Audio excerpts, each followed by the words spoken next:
kapurihan. Let us pray. Panginoong Diyos, kami po ay nagpupuri at nagpapasalamat sa iyo dahil ikaw ang aming Diyos na sinasamba sa Espiritu at sa katotohanan. At ikaw ang Diyos na mapagmahal at Lord, ipinakita mo iyon nung ikaw ay namatay sa cross at upang sagipin kami mula sa aming mga kasalanan, O God. Salamat po, O Diyos, na sa pamamagitan ng iyong banal na dugo, kami po ay napatawad at nalinis, O Lord God, sa aming mga kasalanan. Kaya thank you so much, O Lord God, sa calling, sa opportunity na ibinigay mo sa amin, Panginoon, sa pamamagitan ng aming pananampalataya sa iyo, O Lord God, ay ikaw ang kumikilos sa mga buhay namin, O Diyos. Kaya Lord, patuloy naming pinagkakatiwala sa iyo ang aming mga buhay, O God, ang aming mga paglilingkod, ang aming pamilya, at ang bawat hangarin or plano ng bawat isa ay sa iyo namin pinagkakatiwala, O God. Malaya kang kumilos, O God, sa mga buhay namin, O God. Kahit sa araling ito, O Diyos, na last meeting namin, O God, sa kabuuan ng TBI course, O Lord God, ay salamat sa patnubay gabay mo at sa mga pagpapala, O God. Salamat sa katalinuhan, O God, sa pagtsatsaga. At salamat sa mga commitment, O Lord God, ng bawat isa upang, Lord, tapusin, O God, ang aming aralin, O God. Hayaan mo, Panginoon, na patuloy mong pagpalain pa, O Diyos, ang mga ministry na mga kinabibilangan namin at magamit namin, O Lord God, ang mga napag-aralan namin sa TBI, O God. Yung practical mga application, O God, regarding the ministry, Panginoon, ay patuloy naming matututunan, O Diyos. At hayaan mo lamang na patatagin mo kami sa aming pananampalataya at ikaw patuloy ang maluwalhati, O God. Kaya thank you so much, O Lord God. Thank you. At thank you, Lord, sa buhay ni Pastor Edgar na gagamitin mo para sa biblical leadership teaching, O God. Salamat. At kahit si Bishop na nagta-travel, O God, ay ganon din ang iyong pag-iingat at basbas sa kanyang pagbabiyahe. Thank you, Lord, sa gabing ito. Ikaw po ang patuloy na maitaas at mapapurihan. Ito po ang prayer namin in Jesus' name. Amen. And Amen. yan, okay. Thank you mga kapatid at bigay ko na kay Pastor Edgar ang screen. Pastor Edgar, God bless. Maraming salamat, Pastor Omar. Teka sandali,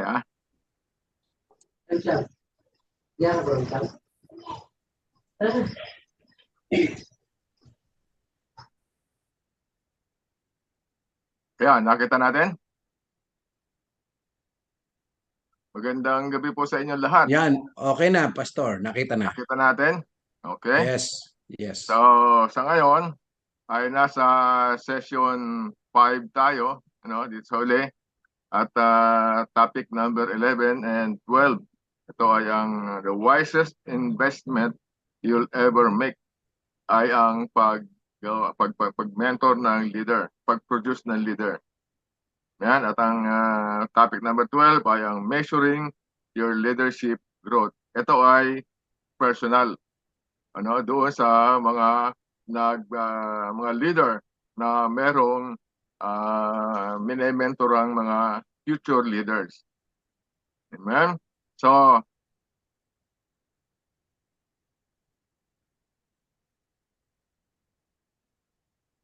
sabi dito, the wisest investment you'll ever make, so mentoring future leaders. So ibig sabihin dito ay dapat meron tayong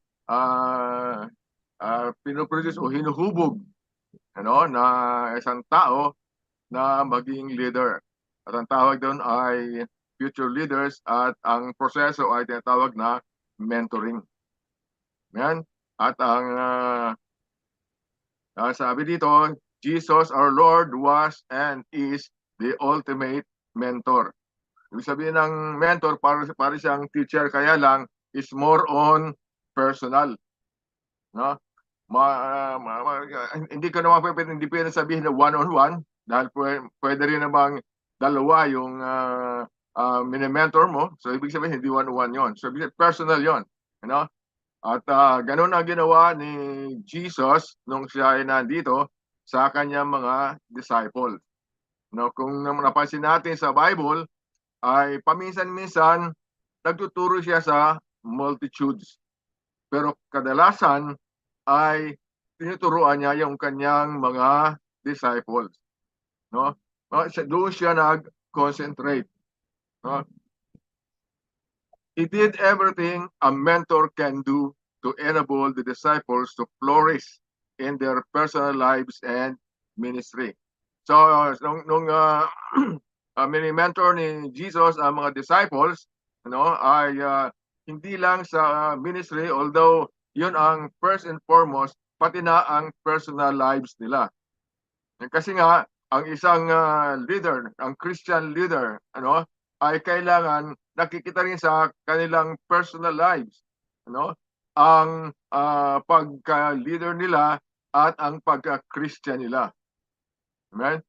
So, ang Christianity ay something personal, lalo na yung mga leader. In Matthew chapter 11, verse 28 to 30, sabi dito, He says, "Take my yoke upon you and learn from me, for I am gentle and humble in heart, and you will find rest for your souls. For my yoke is easy and my burden is light." Merong isang kapaliwanagan dito, So, kailangan muna nating malaman, ano ba yung yoke? Ano ba sa Tagalog yung yoke? Kung titingnan natin sa Bible, ano sa Tagalog yung yoke? Ako, nakita ko pamatok. Pamatok. Ginagamit ito sa sa pagsasaka. Na kung gumagamit ng ng araro or kung ano man ang hinihila, na ang pamatok ay nasa nasa batok ng baka or ng kalabaw o kung ano ang ginagamit. Kaya lang ang emphasis dito sa take my yoke upon you and learn from me ay dalawa sila. Nakakita na kayo na dalawang hayop ang humihila sa isang araro o sa isang kung ano man yung hinihila nila pang ng soil, ang principle po doon ay kadalasan ang kaakibat ng isang malaking hayop o ng malaking baka ay maliit upang ang maliit ay matutunan niya kung paano ang ginagawa ng malaking hayop sa pamamagitan ng paggabay ng malaking hayop na gamit ang kanilang pamatok. Amen? So may experience niya habang siya ay walking side by side doon sa malaki, na iisa lang ang pamatok nila, mararamdaman niya kung paano isinasagawa ng malaking hayop ang paghila. Yun ang principle dito. For I am gentle and humble in heart. So, ibig sabihin, makisabay tayo kay Jesus, sabi niya rito. Ilagay mo sa batok mo yung pamatok na ito habang nasa batok ang kabilang dulo. At sabay tayong lalakad. Learn from me. I am gentle and humble in heart. Alalayan kita. Alalayan kita habang ikaw ay natututo. For my yoke is easy and my burden is light. Light kasi para sa kanila dahil ang halos lahat ng bigat noon ay nasa malaking hayop. Diba? So, ang principle dito ay walking side by side na ini-experience ng maliit na hayop. Yung pamatok ang gamit. Yun ang inarutin ng mentoring future leaders. Although, hindi naman sila makapag-usap na dalawa dahil hayop yun eh. Pero, ang principle kung paano mo papasundin yung maliit na hayop o na baka ay na mababasa doon. At susunod doon susunod sa malaki yung maliit. Amen? Jesus did everything a mentor can do to enable the disciples to flourish in their personal lives and ministry, sabi dito. In those days, a yoke was used for oxen, as they labored in the field. The yoke he spoke of was designed to harness the two oxen. English yun. Iwala ko rin sa Tagalog. The weaker and the stronger, diba? Was present to learn what it meant to work in the field through on-the-job training. Dito pala nanggaling ang on-the-job training dito sa yoke na to, no? Sa pamatok.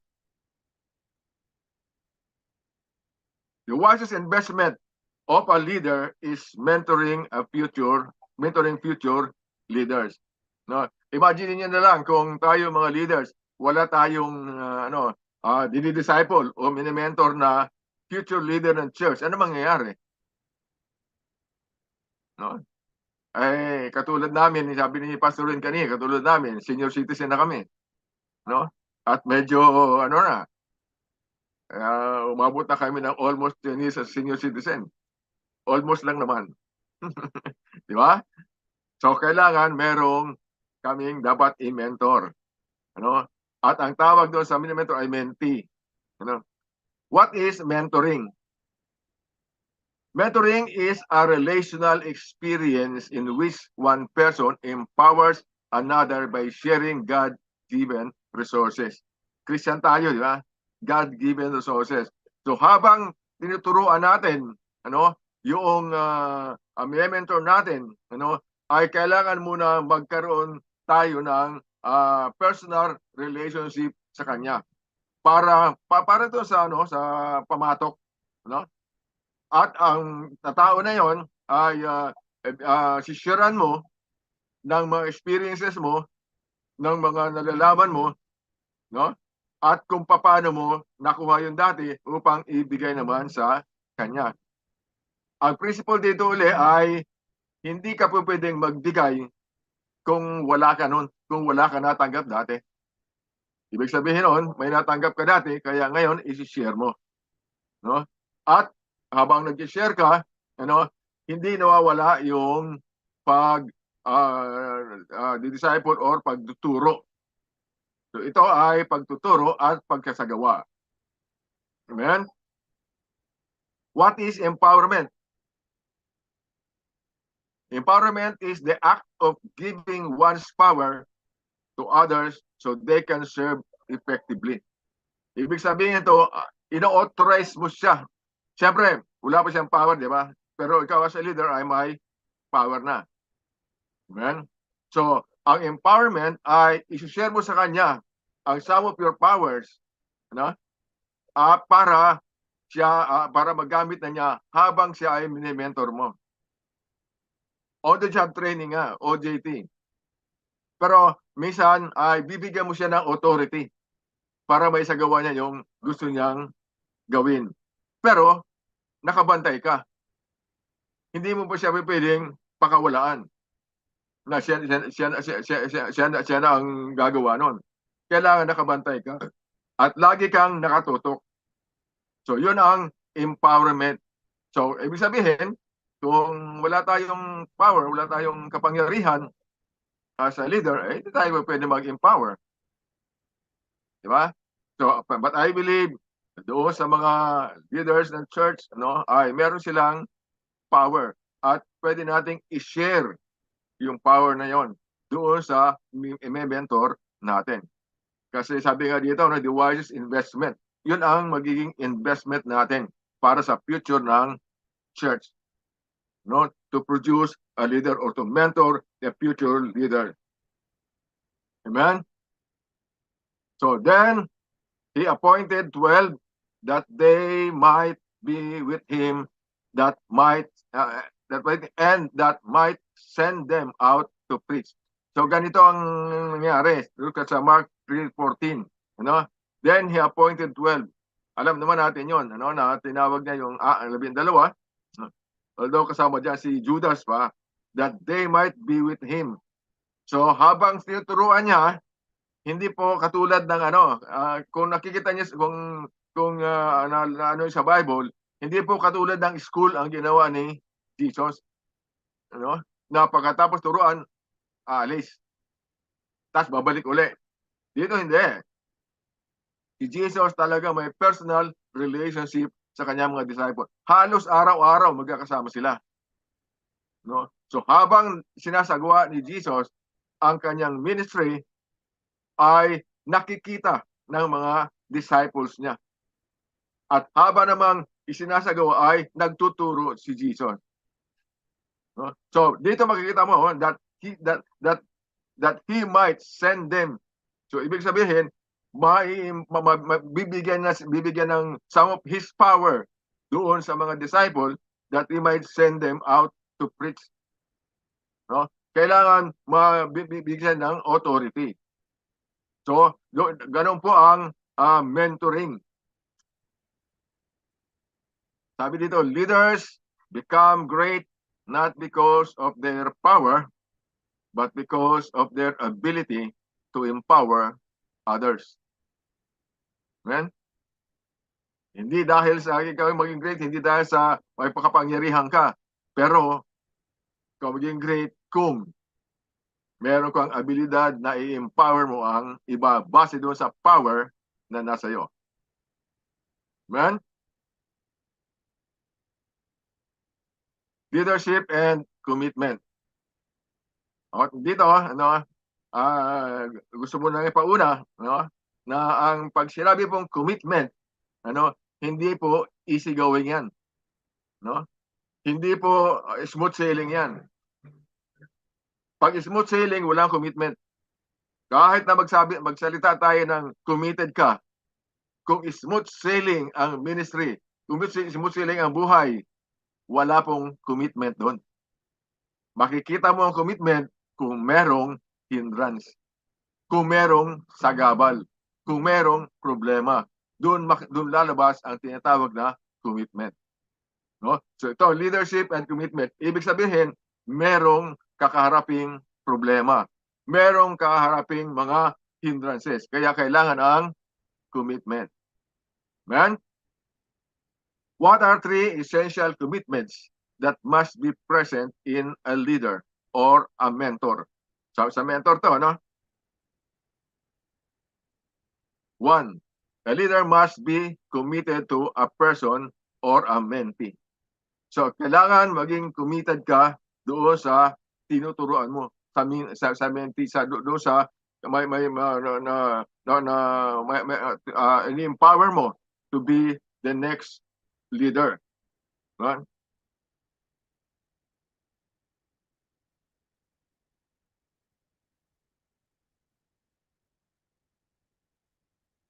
Jesus welcomed people to come for mentoring. He was and is the ultimate mentor.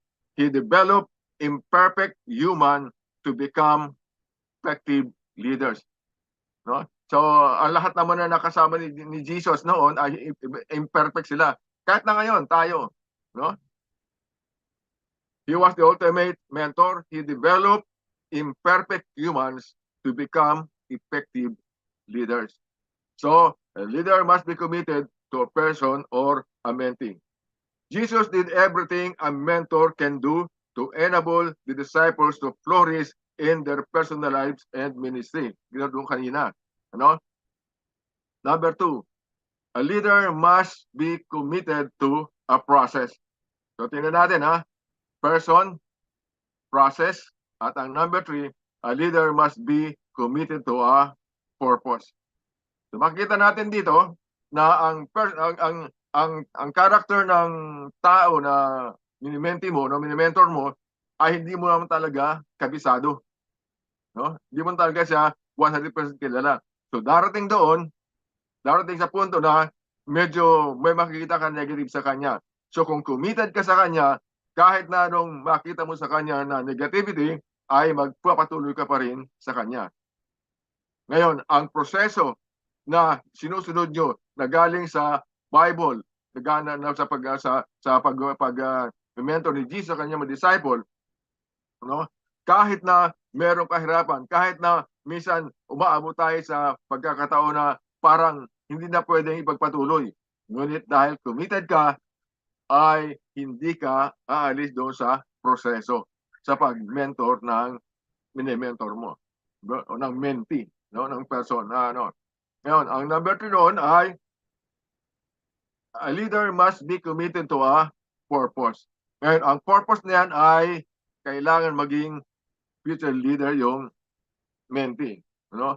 So, kahit anong hirap dyan, kahit anong hindrance, ay kailangan committed ang isang mentor. Amen?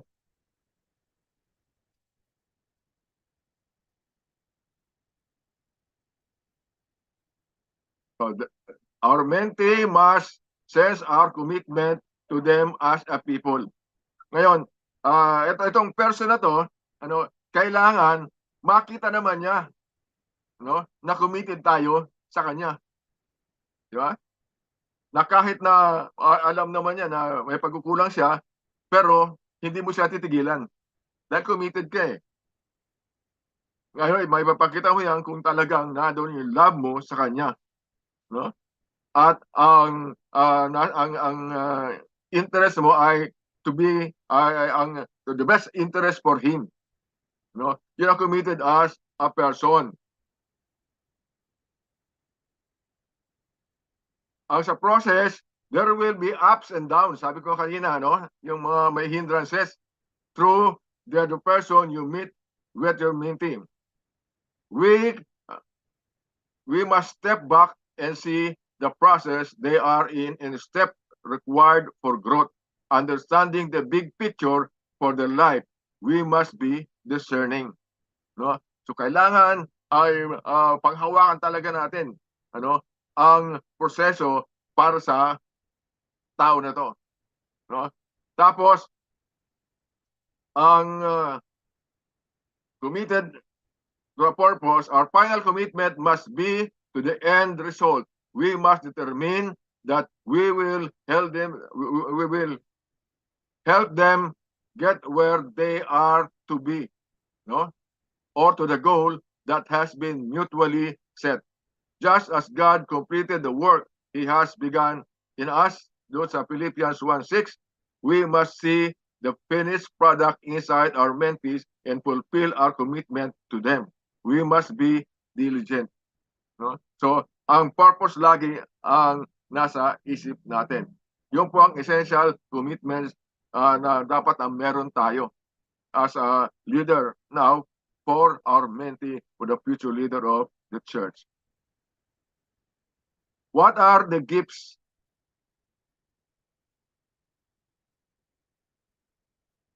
of a good mentor gives away? So meron pa lang dapat na ibigay, dapat pakawalaan. What are the gifts a good mentor gives away? Pictures, okay? So, hindi po to hindi po to pictures na na litrato, A mentor should paint pictures using words in order for the mentee to understand the concept with which he is being equipped with. So, ibig sabihin, sa pamamagitan ng salita mo, sa pamamagitan ng pagtuturo mo, ay kilala mo sa kanya ang isang picture ng kahinatnan, ng kahinatnan ng pag-uusap nyo nung pag-mentor mo sa kanya, Kailangan sa pamamagitan ng salita ay pinapaalam mo sa kanya na ganito ang mangyayari, In order for the mentee to understand the concept with which he is being equipped. At kasama na dito yung ipinapakita mo, practicality. Amen? So mabubuo sa kanyang isip ang picture, na binibigay mo sa kanya para mapasa kanya rin. Amen? Number 2, handles. A mentor should provide the truth in simplest form to measure. In simplest form, so mentee will make this his principle in which he can live by. Ang handles po ay yung mga principles na pwedeng hawakan. Ibig sabihin ng handles, mentor should provide the truth in simplest form para mahawakan niya. Amen? Everyone possesses some knowledge of truth. The people, however, are determined to understand it so strongly that they can use it in everyday life. Simply put, handles are things we can grab onto. Handles are we can grab onto. We gave people the handles when we summarize truth into user-friendly fashion. So, ibig sabihin, yung katotohanan na galing sa Bible, ano, sa pag-mentor natin sa future leader, kailangan ma-enable natin sila na mahawakan nila yon, no? Mahawakan. At kung mahawakan nila yon, ay ariin nila, own it. No? Dahil siyempre, inaari mo yun eh. Isi-share mo yun eh. Di ba? So, panghawakan din niya yun para maging pag-aari na rin niya sa future. A good mentor can distill a crystallized truth to the...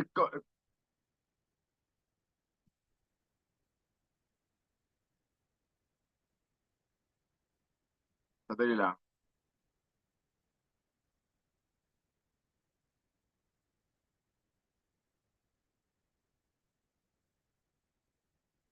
Okay. Roadmaps, ang number 3. So, alam naman siguro natin ang roadmap, ang mapa. Ano?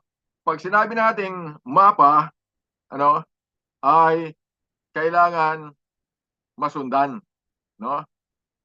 So titingnan natin, sanay na sanay tayo diyan sa sa direction, di ba? Sa direction finder, no? Papakitaan tayo ng mapa. Ito ang dapat mong daanan, di ba? At ipapakita rin sa iyo ang mga daanan na hindi mo dapat daanan. Sa makatuwid, kung gusto mo ng shortcut, madali, dito ka. Okay? Ang roadmaps, a mentor should communicate with the mentee intentionally and not accidentally.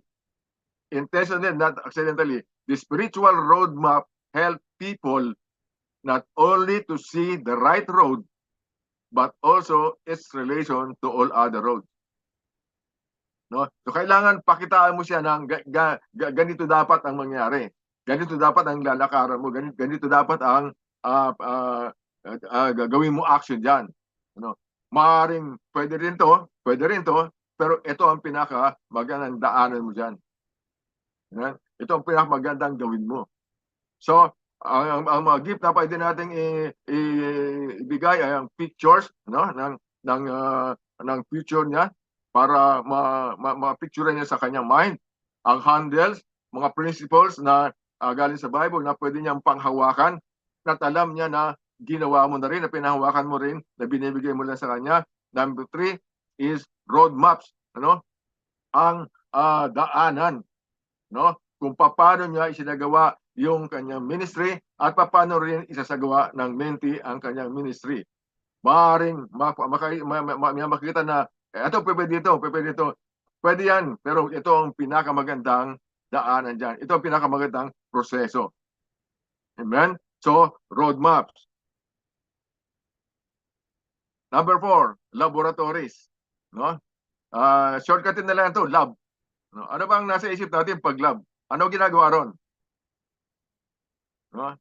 Okay? A mentor should provide his mentee a laboratory in which his mentee will practice the truth learned. So, kailangan mabigyan mo naman ng isang panahon, no? Ang mentee, no? Kung paano niya mapapatunayan na ang tinuturo mo sa kanya ay tama at mapapatunayan niya sa magitan ng practice din ito. Para ibig sabihin, parang bibigyan mo siya ng pagkakataon para experiment yung tinuturo mo sa kanya. At sa pag na-experimental niya, siyempre, dumaan tayo sa mga experiment, di ba? At ang huli ng experiment ay therefore conclude. Di ba? So, pag siya ay binigyan mo ng laboratory para mapatunayan niya ang sinasabi mo, then he will therefore conclude that tama nga yung sinasabi mo. Amen? Ganun po ang laboratory concept. Bigyan natin sila ng pagkakataon na patunayan yun, na totoo yung tinuturo natin sa kanila. Roots. A mentor should provide his mentee the foundation he needs, which is formation of a character-based life. So, kailangan maipakita natin sa kanila na meron tayong pinagmulan. Character-based life ang isang leader. Bigyan natin silang pundasyon kung paano tayo tumayo as a leader, ay pwede nating i-share sa kanila yon. Amen? Ngayon, bakit? Kailangan siyempre ang pundasyon kasi kahit nasa anumang structure, kung mahina ang pundasyon, mahina rin ang building o mahina ang pagkatayo niyan. So kailangan magpo-provide tayo ng foundation that he needs. Kung paano natin napatunayan na magandang foundation ang tinatayuan mo, dapat i-share mo rin sa kanya yon. A character-based life.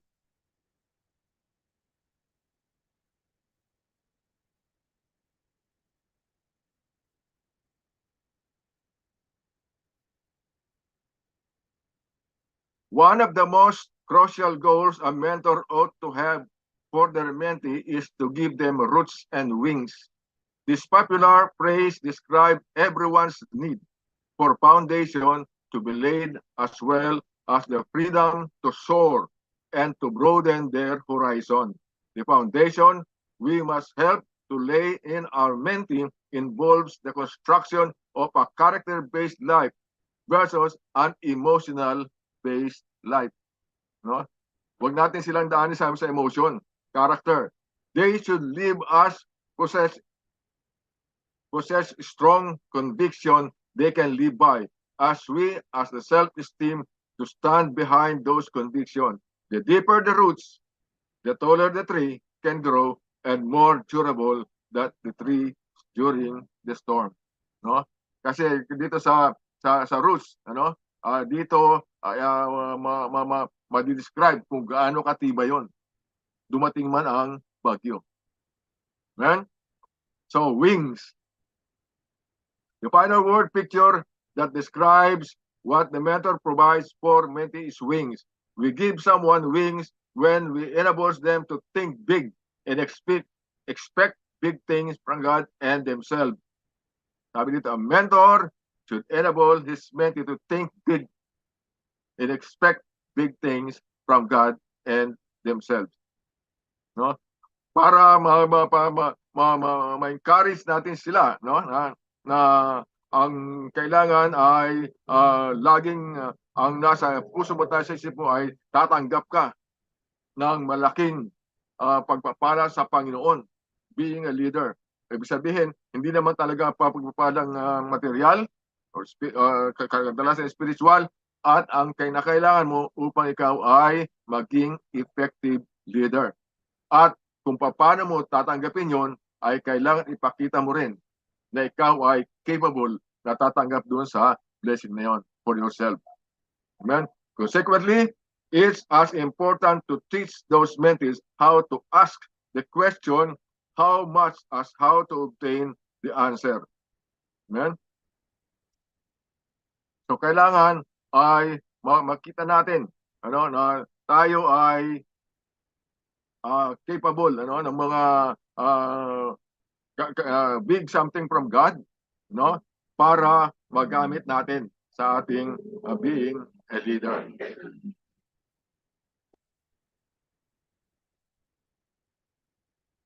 What are the techniques that Jesus used in mentoring? What are the techniques?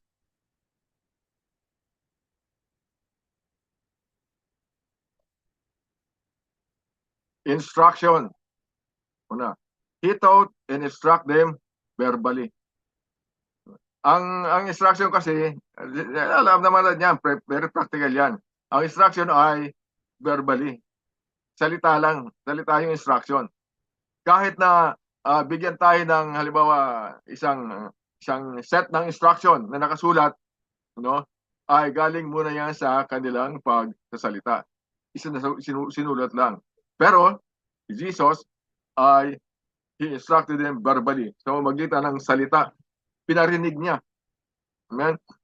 Ang kanilang ang nais niyang gawin ng mga disipulo, pinarinig niya. At ang mga disadvantages at ang mga may encounter ay pinarinig niya. So, nandun lagi ang instruction.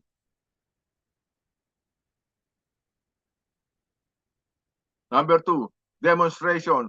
He taught with his life. No? Pagkatapos ng salita, ay pinapakita niya kung paano isagawa yung sinabi niya. No? So, demonstration. No? Yun ang technique ni Jesus. Actually, ito ay discipleship. No? Isa ito sa mga ng discipleship. No? So, instruction, salita, at demonstration, ipakita niya kung paano isagawa yung tinuro niya. Experience. He let the disciples participate and apply the truth to themselves. Pagkatapos ng ituro niya at ipakita niya kung paano, ay binigyan niya rin ng pagkakataon ang mga disipulo upang sila rin, no, sa kanilang sarili, no, ang magsakatuparan, ang magsagawa, may apply nila ang katotohanan ng instruction na yon para sa kanilang sarili, para ma-experience nila, no? So, ito ang sinasabi dito ng na pag tayo raw ay may mentee, no? Ay kailangan bigyan natin din ng instruction, pakitaan natin sa kung paano sa gawa, at bigyan natin sila ng pagkakataon para yung pinakita natin sa kanila at in-instruct natin sa kanila ay ma-experience nila sa kanilang mga sarili. Amen? For assessment, he debriefed them, gave them instruction concerning priorities, and celebrated with them. He gave them the growth assessment. Kung paano sinakatuparan ni Jesus, no, ang mga tinuturo niya, pinakita niya, at binigay niya ng authority para ma-experience ng disciples, ay meron ding assessment. Paano nyo ba sinagawa to? No? Ito ang nangyari. No? Ito ang nangyari sa paggawa nyo. Ganito ang nangyari sa paggawa nyo. Nung sinabi ko ganito ang ginawa nyo. No? He gave them their growth assessment. Pero walang negativity. Lahat puro ang ano ni Jesus ay for their growth. No?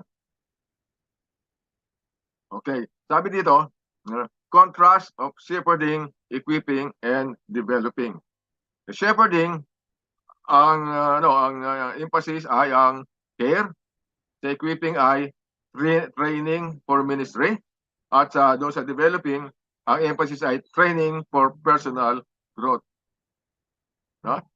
So makikita natin, ang shepherding kasi pag-aalaga, pag-aalaga, pagpapastor. Ang equipping ay bibigay mo sa kanila ng training, no, para magkaroon sila ng experience, no? At ang developing ay yung experience na yon ay magamit nila sa kanilang personal growth. Yun ang example. So, immediate need and focus sa shepherding. Pagdating sa equipping, task focus. Sa developing, personal focus. Makita rin magpapakaiba, no? Sa relational, shepherding, equipping, transactional. Sa developing, transformational. No? Transactional sa transformational, magkaiba yon. Ang transformational may pagbabago. No? Sa development. Services, management sa equipping, leadership sa developing. So merong stages, merong stages dito. Para bang from shepherding, equipping to developing. Number 5, ministry by maintenance, ministry by addition, ministry by multiplication. Shepherding, immediate. Sa equipping, short term. Sa developing ay long term. Tungkol doon. Ora mismo, may maliit na panahon lang, ngunit ang developing ay mahabang panahon.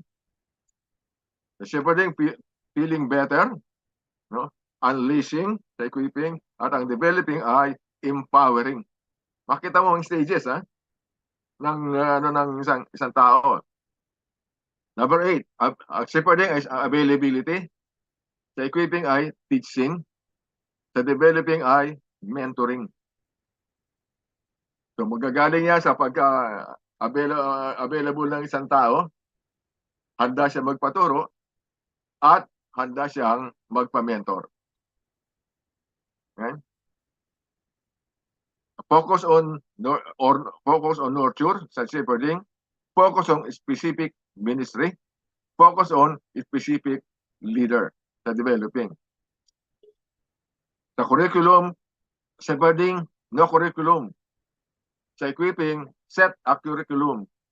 Sa developing, flexible curriculum. Ang curriculum yung sinusunod na sa pag-aaral. Di ba? Sa shepherding, need-orientated, skill-orientated sa equipping. Sa developing, character-orientated. Sa maintenance, shepherding, equipping is doing, developing is being. No, nakukuha natin ng mga pagkakaiba. No? What is the problem sa shepherding? What do I need sa equipping? What do I need sa developing? What do they need?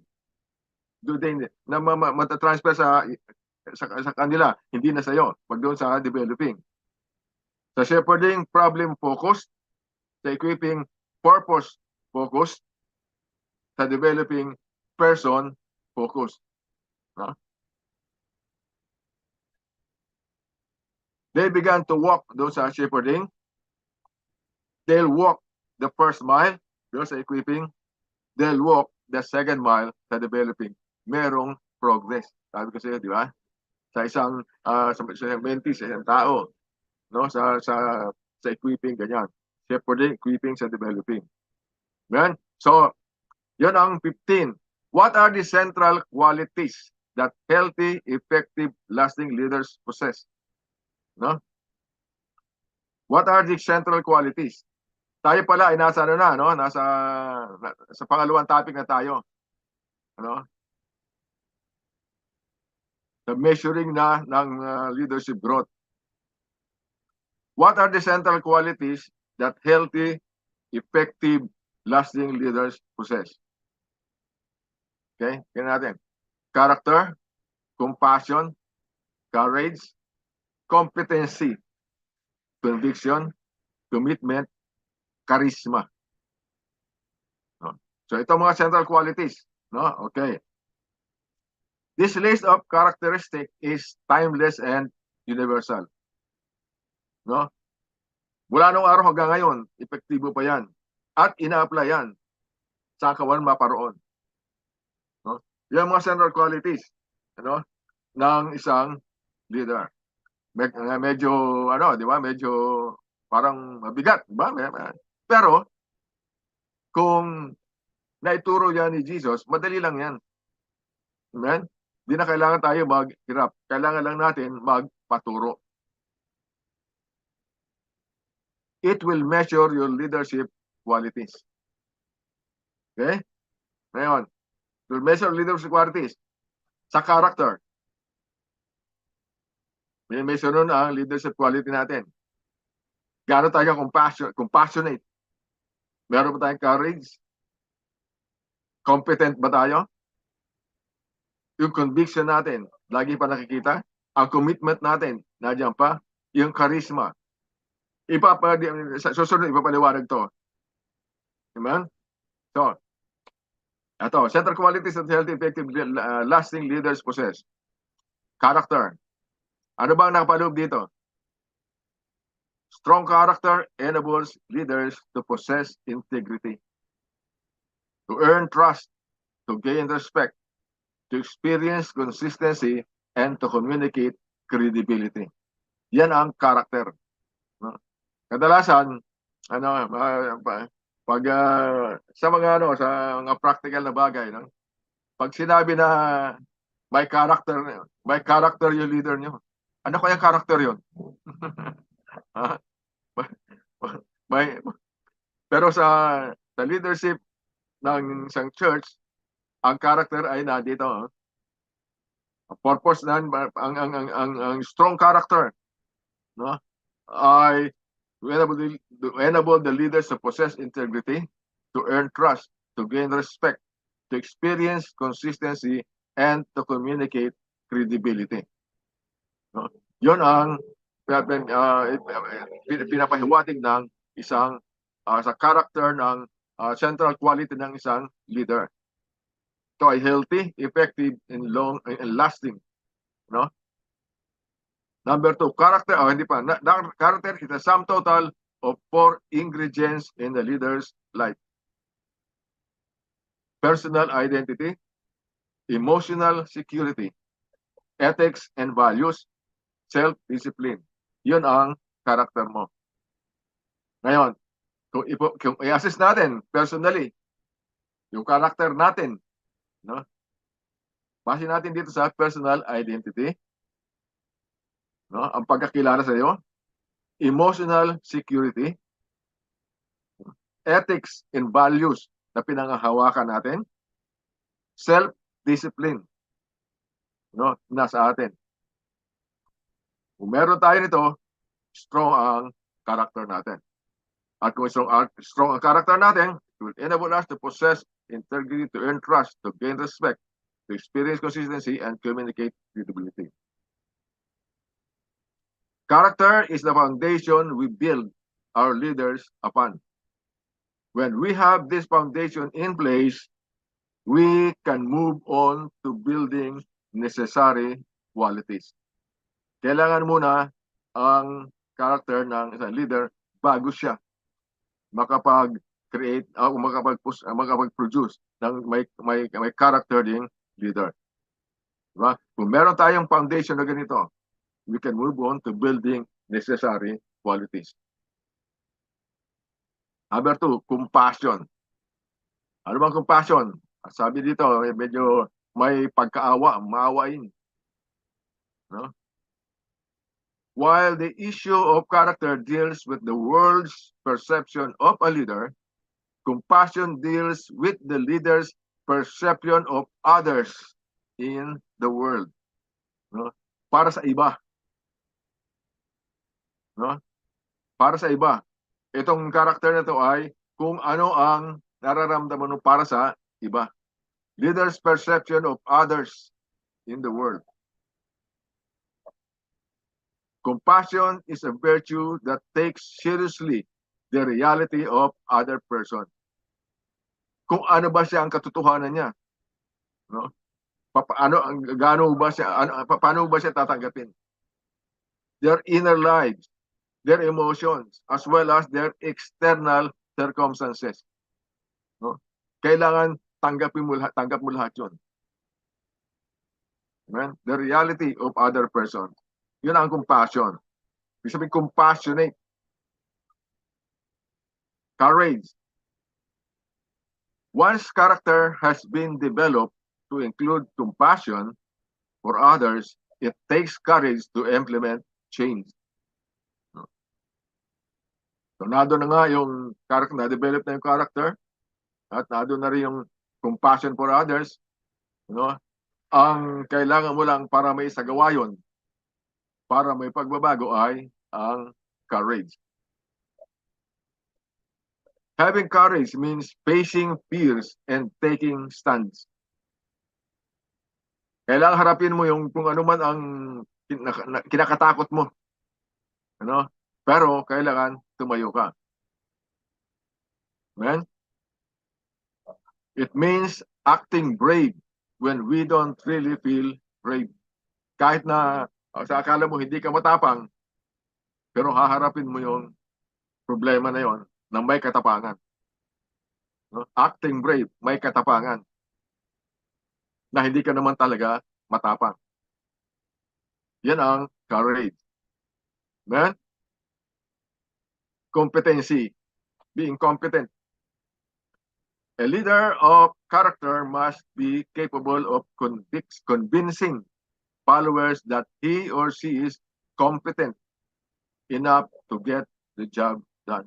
So ipakita natin na meron tayong consistency, competent tayo. Parang meron tayong character na may isasagawa yan. No? Dahil meron kang kakayahan para isagawa yon. Convincing followers that he or she is competent enough to get the job done. So, kasi nga, pinapakita natin sa ating mentee, di ba? No? Kailangan competent tayo. Para magaya din nila yung competency na yun. A competent leader has the ingenuity and creativity to figure out what to do and how to do it in order to get results. A competent leader has the integrity and creativity to figure out what to do and how to do it in order to get results. So, kailangan daw ay mayroon kang parang katangian na magsagawa ng mga kaparaanan. May kaparaanan ka, no? Para maisagawa mo yung gusto mong gawin. No? May kaparaanan. Kahit na sinasabi ng hindi pwede yan, pero may kaparaanan ka para magawa yun. Amen? Number 5, conviction.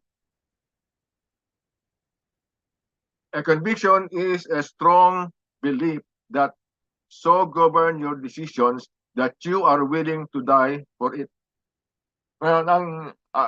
Kadalasan marinig natin itong conviction doon sa mga sinasabi sa Bible. Di ba? No? Convicted ka ba or may conviction ka doon sa sinasabi sa Bible na para may sagawa mo? Ngayon, kung meron, yun ay isang strong belief, that so govern your decision. Yung personal decision mo, no? Na tama yan. Isagawa ko yan. Ano man ang mangyari. Yun ang conviction doon sa sinasabi sa Bible. Isagawa ko yan. Ano man ang mangyari. Willing to die for it.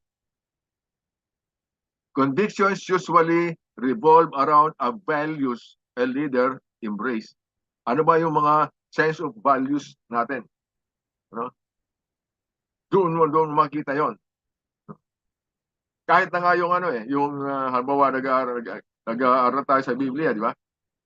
Tapos merong mga ibang katuruan na isinal sa atin. Tapos mag-aalinlangan agad tayo.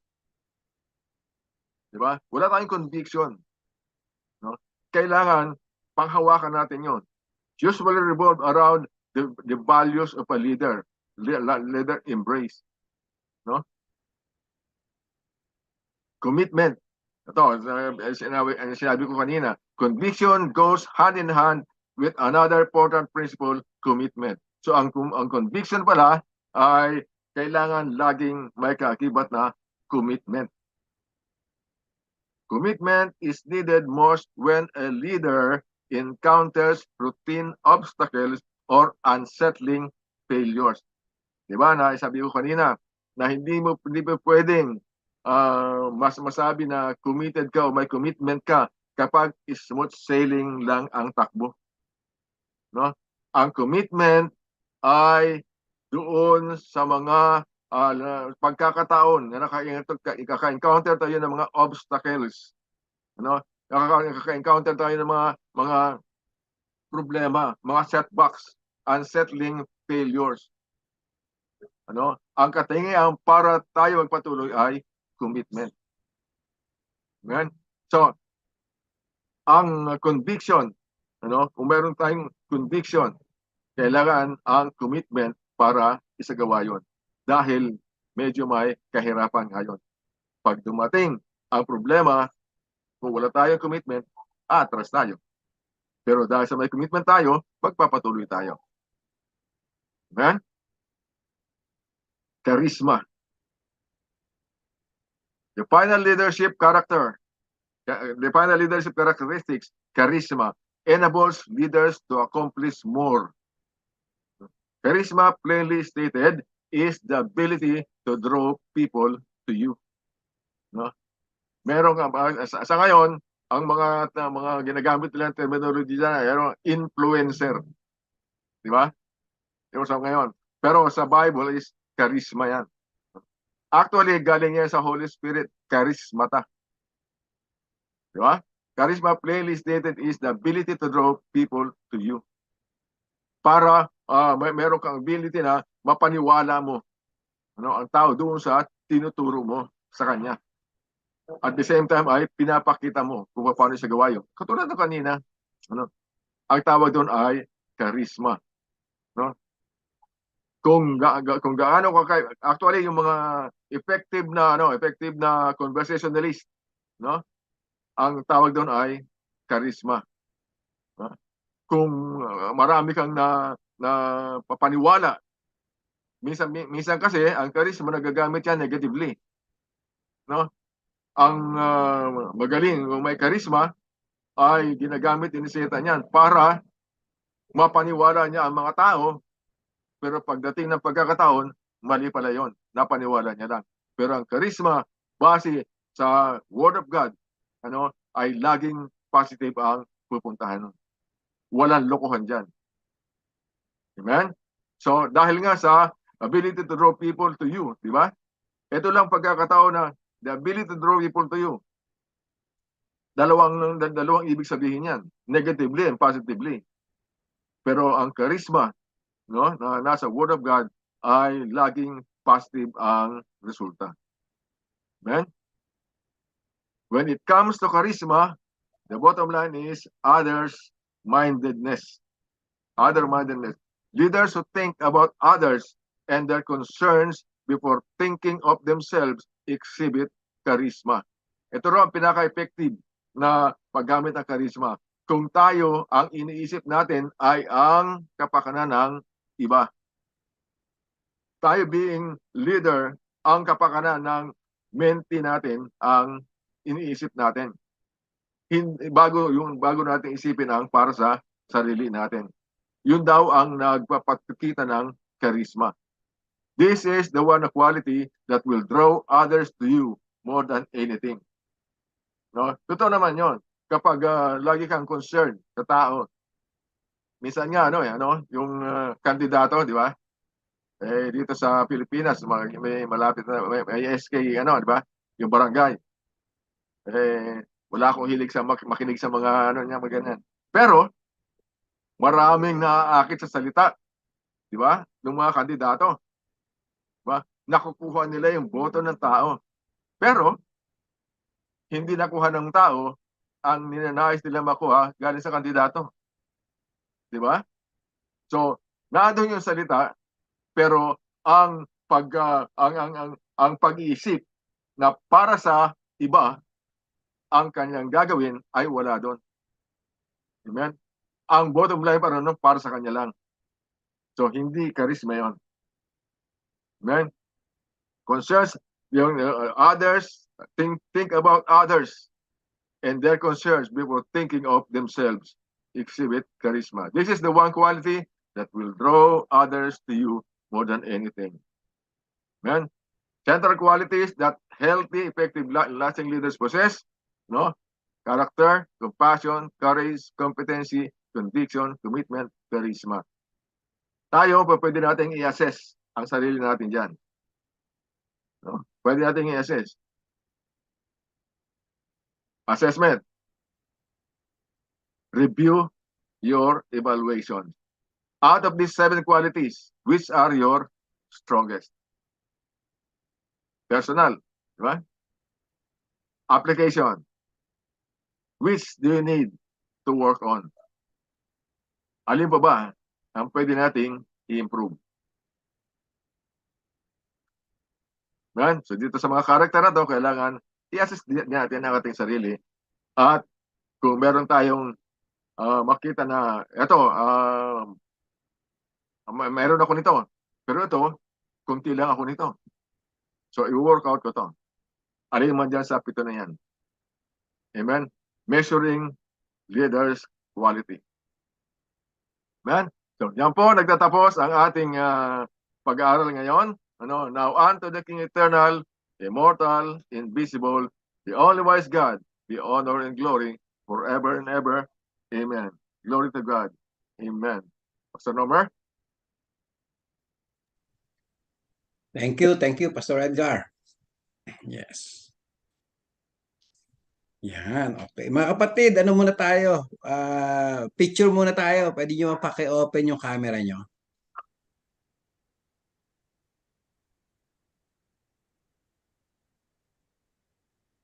Yan.